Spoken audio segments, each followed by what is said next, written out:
Boston Bruins managed to give away a fairly winnable game against the Edmonton Oilers on Thursday night. Going to break that all down and talk about what's next in a back-to-back game weekend coming up here on the Locked On Boston Bruins podcast. Let's get into it.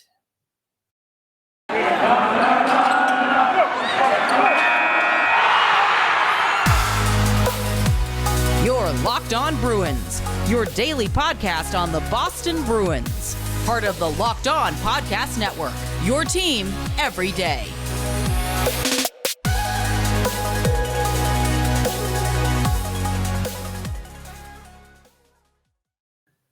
What is up, Bruins fans, and welcome back to the Locked On Boston Bruins podcast. I'm your host, Ian McLaren, and this is a daily show where we discuss all things Spoke to Be, as well as take a look around the NHL. Today is Friday, November 12th, and I want to thank you so much for making Locked On Boston Bruins your first listen every day. We're free and available on all podcast platforms. It's also available on YouTube, so please do subscribe, whether you listen or watch or both. Each new episode will be automatically added to your feed, to the channel, for you to listen and enjoy at your leisure. If you could also rate and review, that would be very much appreciated. I really enjoy some of the comments coming in on YouTube, and it's a great place to keep the conversation going. On today's podcast, we're going to talk about last night's game, look towards a back-to-back weekend game slate before another extended break for the Boston Bruins. Just ridiculous scheduling. Before we get to that, quick reminder, you can follow the podcast at Locked NHL Bruins on both Instagram and Twitter. And you can find me, my dad jokes, hockey tweets at Ian C. McLaren.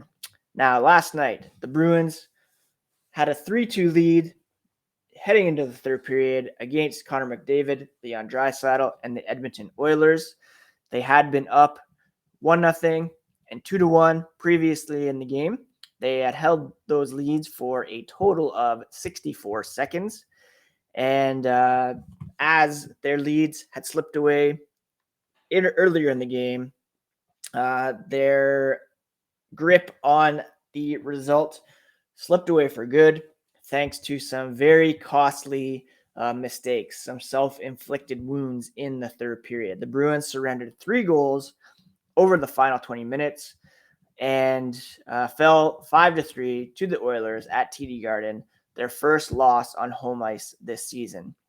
The first mistake occurred off the stick of Brandon Carlo, misplayed the puck in the defensive zone, allowed Leon Draisaitl to grab the puck and put it past Linus Ullmark for the game-tying goal. And then Draisaitl struck again to put the Bruins ahead for the first time when he got free in front of the net, and deposited a feed through traffic from Cody Ceci. Bruce Cassidy said, "We absolutely beat ourselves 100%. And he took some ownership of the loss as well. He said, "I've got to do a better job because when a team beats itself, that's on us as a coaching staff.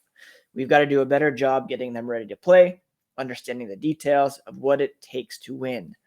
A lack of not shooting is 100% on us. We've got to get that message across because we're not good enough to make some of the plays we're trying to make." And that harkens back to David Pastrnak. We talked a couple weeks ago, or maybe last week, about how he was maybe trying to make that extra play, not being assertive on the puck. It's a trend that continues, and he even mentioned it again last night. As for the Carlo mistake, he said it was unfortunate for sure, but it's how you respond after that. Didn't do a very good job there. One of those nights where he said the third period was probably one of the worst he's ever had in his career.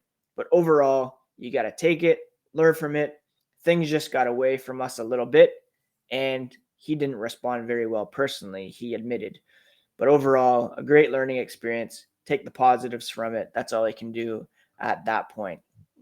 Good of him to take on that responsibility, to keep himself accountable. You know, Carlo's been wearing an A this season, so it's good to have that leadership vibe.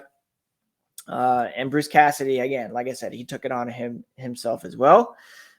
On the coaching staff to make sure they're playing the right way. He said the best chance they have to win. Another good team found a way to beat us in crunch time. At some point, it's not by accident. The coaching staff has to do a better job. The Bruins did push hard for the tying goal in the minutes following Draisaitl's go-ahead tally. There were some grade A chances, including a partial breakaway that Nick Foligno rang off the post, a wide-open chance from Pastrnak that hit off Mikko Koskinen's skate as he sprawled out in the crease with around 8 minutes to play.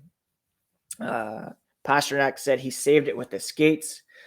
Knows it's obviously unacceptable. 8 minutes left. Tie game. The whole rink is looking at you. It's frustrating, especially when you're used to burying those chances.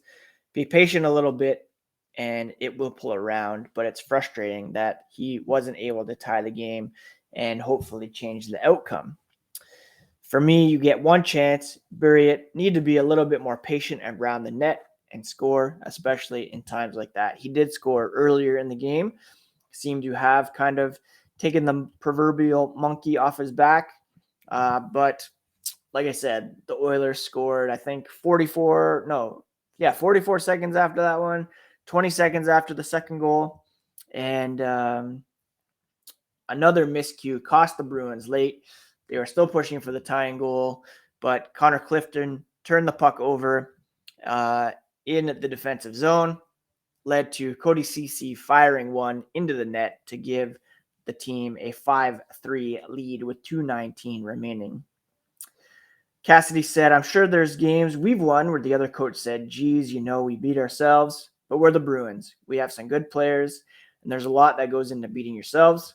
Some of it is the respect for the game of freaking hockey, right? Like, who are you playing against? How to play the right way. So again, that's on us to make sure the message gets across that you've got to respect the game, play the right way, play the way you need to play to have success. It's just a lack of focus." We'll get into some other post-game comments from this one here in a moment, as well as a look ahead at the weekend. But first, a quick word about Built Bar, the best tasting protein bar on the market, and it is perfect as a Thanksgiving dessert substitute. A lot of people will be eating that coconut cream pie, raspberry pie, pumpkin pie. Only one slice of that pie has about 300 calories, and that's on the low end, to be honest. Most Built Bars have about 130 calories, only 4 grams of sugar, plenty of protein. They're covered in 100% chocolate, so you can get that dessert feel from it, but they're low calorie, low carbs, low fat, and high in protein. Share some at your favorite family gathering, and it will make things less awkward. Maybe Aunt Betty hasn't tried a Built Bar yet, and she'll see why you're choosing this dessert alternative instead of scarfing down another piece of pie. There's nothing like Built Bar Black Friday as well. Mark your calendars. They'll be having a huge event with all sorts of surprises. Go to Built.com, use promo code LOCKED15, and you'll get 15% off your order. That's promo code LOCKED15 for 15% off at Built.com. Thank you again for making Locked On Boston Bruins your first listen every day. We are free and available on all podcast platforms as well as on YouTube. So please subscribe both in the audio and video forms. That would really mean a lot. There were some bright spots in this one. The checking line of Anton Bleed, Thomas Nosek, and Curtis Lazar was outstanding for their work, keeping McDavid relatively quiet for most of the evening. No issue with their line, Cassidy said. Did a terrific job. They checked well, managed the puck well, got above people, limited the damage. D-zone coverage was solid. McDavid did get in a couple times, and there was a lot of backlash on Twitter and some articles this morning decrying the officiating in that one. He was definitely tripped at one point. That wasn't called. But even though that occurred and he was able to get in some chances, Linus Ullmark stood tall. And overall, the fourth line did a good job holding him off the score sheet. I think he maybe had 1 assist, maybe 2 assists.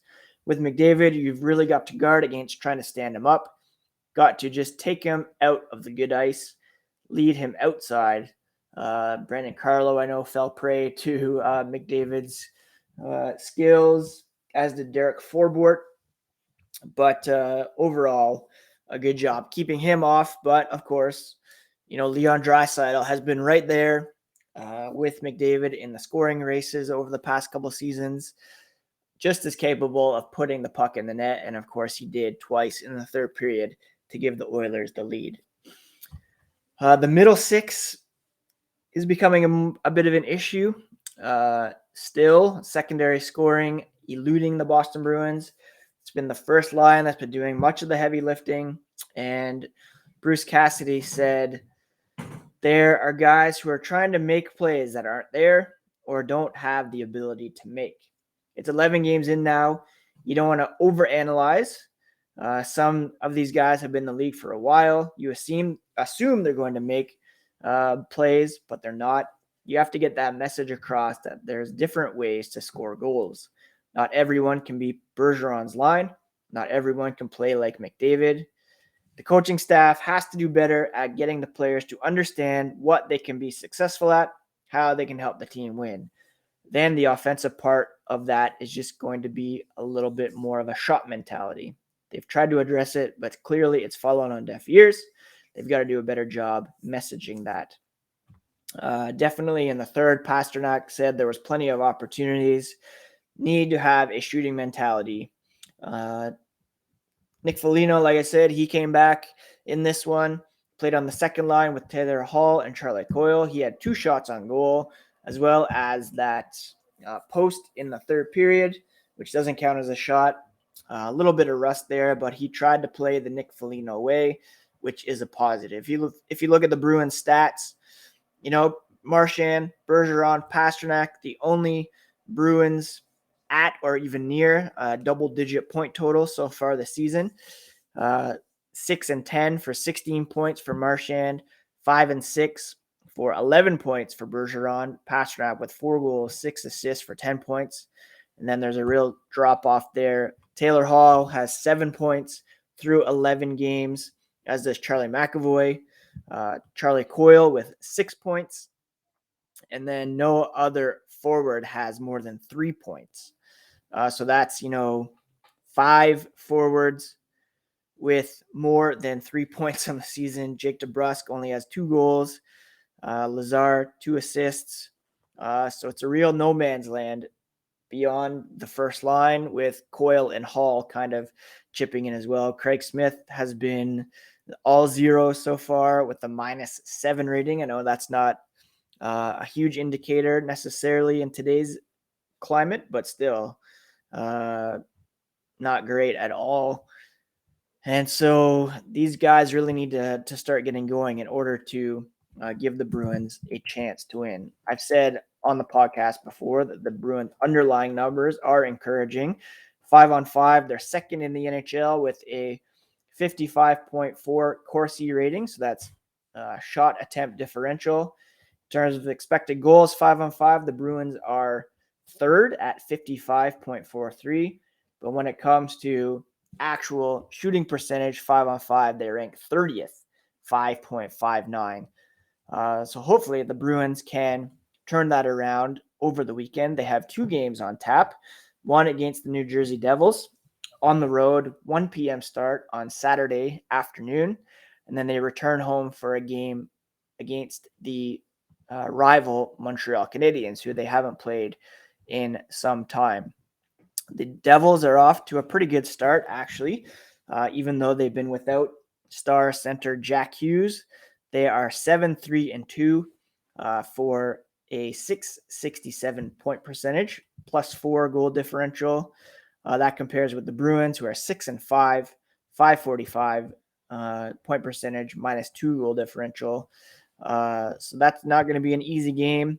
The one against the Canadiens should be a slam dunk. Right now, if you look at point percentage in the Eastern Conference, the Bruins rank 12th, tied with the New York Islanders at .545, behind a bunch of teams, obviously, in both the Atlantic and the Metropolitan Division. I tweeted after the game last night that, if the Bruins continue down this path, they're going to be hard pressed to even make the playoffs, let alone win a round or two. And it very much looks possible that the Metropolitan Division could be responsible for 5 playoff teams, with only the top 3 advancing in the Atlantic. And right now, the Bruins just aren't on the same level as the Florida Panthers, Tampa Bay Lightning, even the Toronto Maple Leafs. Even if they do squeak in, it's going to be difficult to win around the way things are right now without perhaps an injection of offense up front and certainly some more pieces added on the blue line. This current group of 6 just is not getting it done. Derek Forbort should not be on the top pair. It should be McAvoy and Grzelcyk.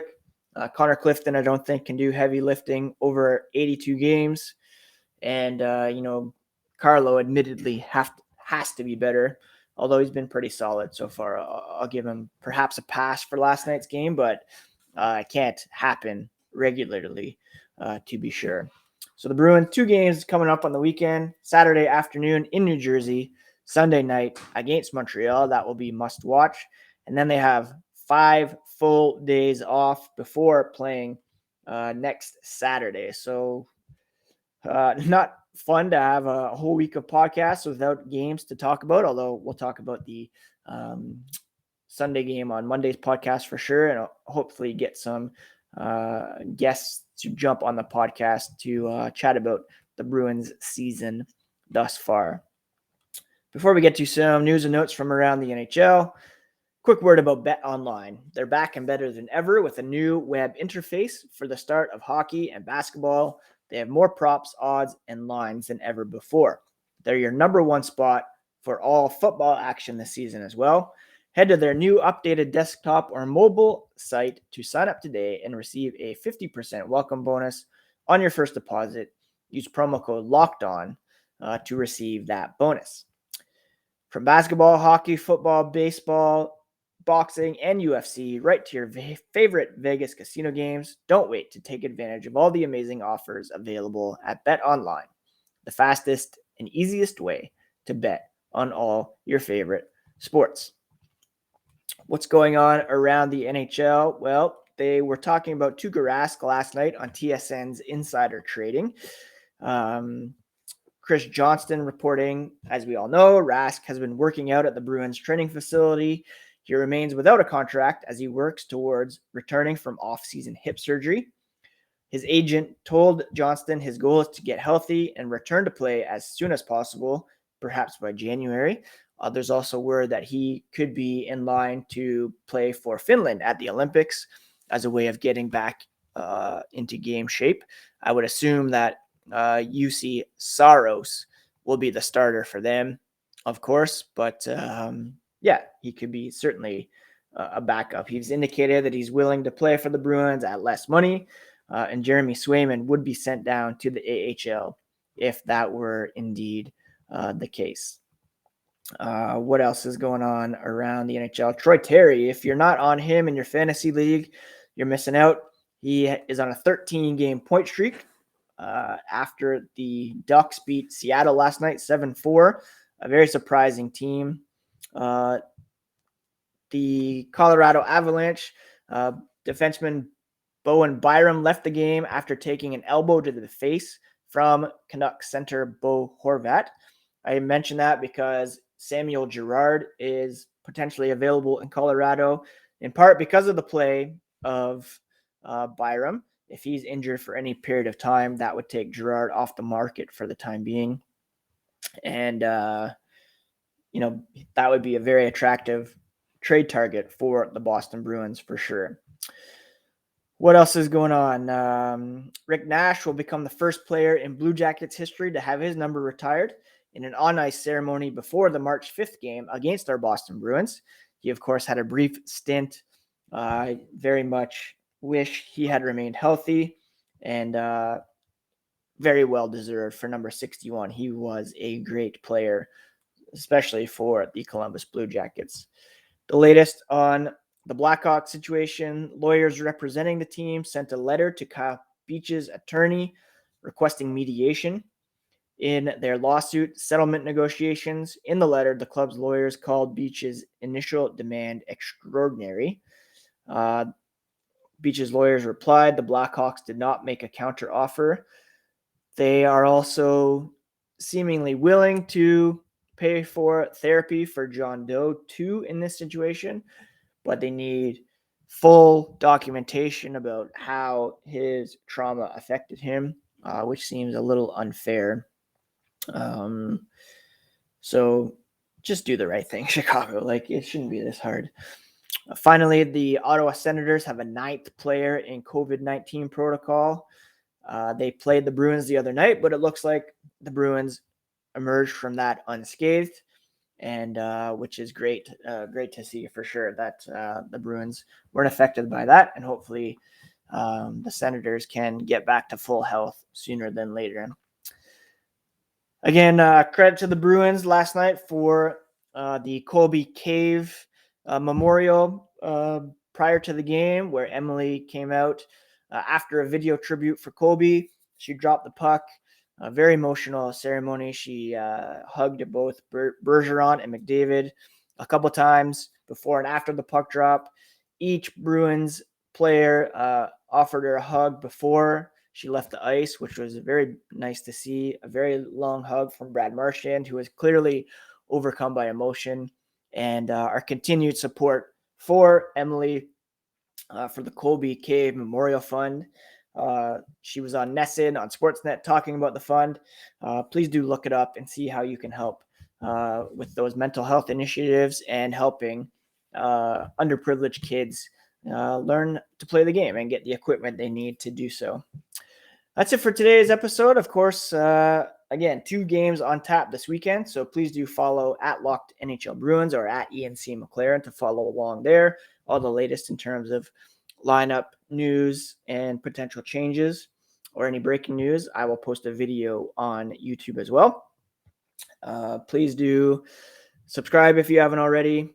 I hope you enjoy the weekend. I will be taking kids to hockey. We're going to try to do a brief family photo shoot, so fingers crossed the boys are amenable to that. And catching up on some shows. I'm excited to check out that Shrink Next Door show with Will Ferrell, Paul Rudd, and Catherine Hahn. Maybe watch Yellowstone, of course, on Sunday night. And just try to take it easy and catch up after a busy week. Thank you again for making Locked On Bruins your first listen. Do go check out the Locked On Bets podcast, your one-stop shop for all your gambling needs, from hosted by your boy Q, with expert analysis from Lee Sterling. All right, friends, have a great weekend. Thanks so much for listening to this week's episodes of Locked On Boston Bruins, and we'll catch you again on Monday. Take care, friends.